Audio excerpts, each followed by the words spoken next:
Hey everybody, this is my part 2 of the little mini series that I'm doing on home buying do's and don'ts. Do number 2, do look at several homes before you decide to buy and research the neighborhood.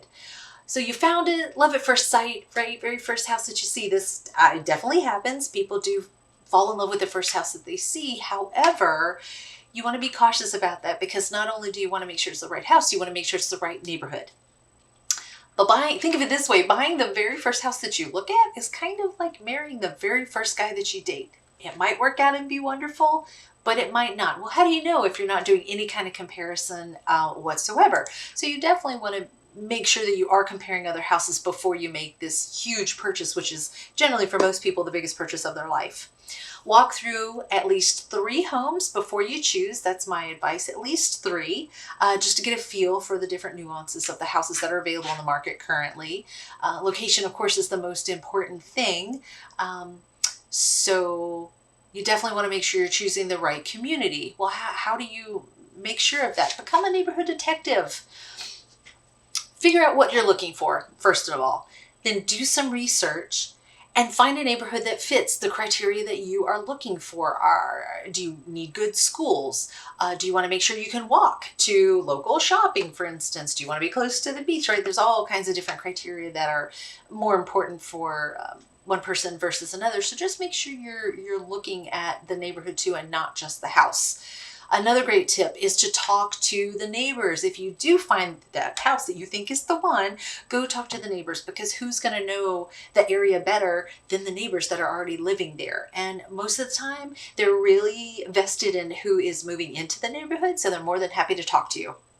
So that's great. I once actually had a potential buyer stop by the house we were selling in Virginia Beach when we moved down here, because we had pool solar panels up on the roof, and he had just been through our house, doing a showing, and he wanted to know more information about that. And I guess he didn't trust what the agent was saying. So I happened to be outside in the yard, and he stopped me and started talking to me about the solar panels. So that was a really smart idea, right? He got more information from the source.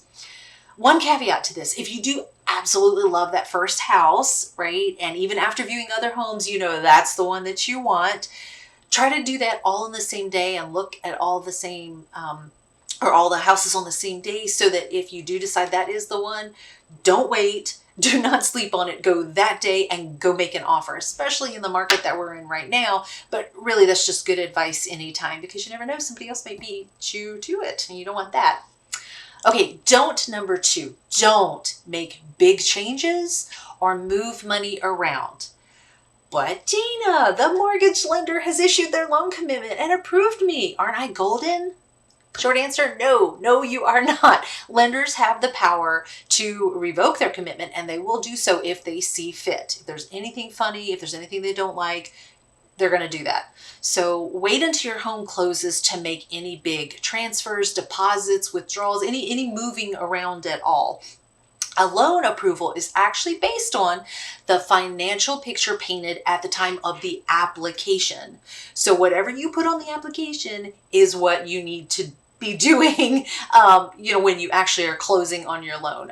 Case in point, I actually know of somebody who he almost lost his home because he had put on the application that he was going to be pulling his down payment from a mutual fund.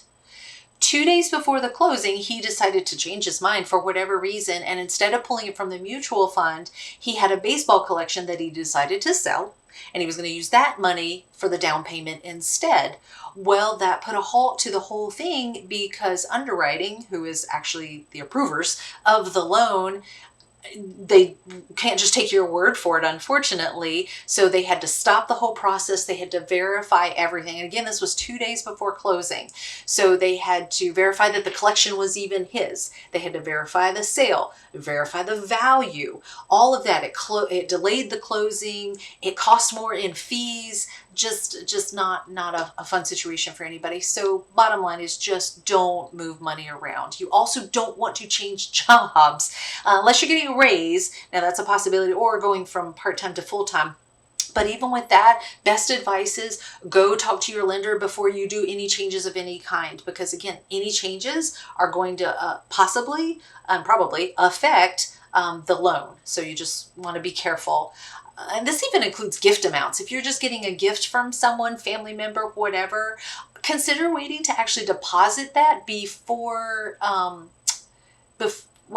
consider depositing it after you have closed on the loan, because loan approvers look at this as a possible loan that needs to be paid back. So at the very least, if you deposit this money, you will need to get a letter stating that you do not have to pay the money back, that it is indeed a gift.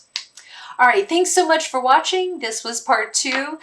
Stay tuned for part 3. And I'm Dana Weis with eXp Realty. And remember, make the wise choice. Bye.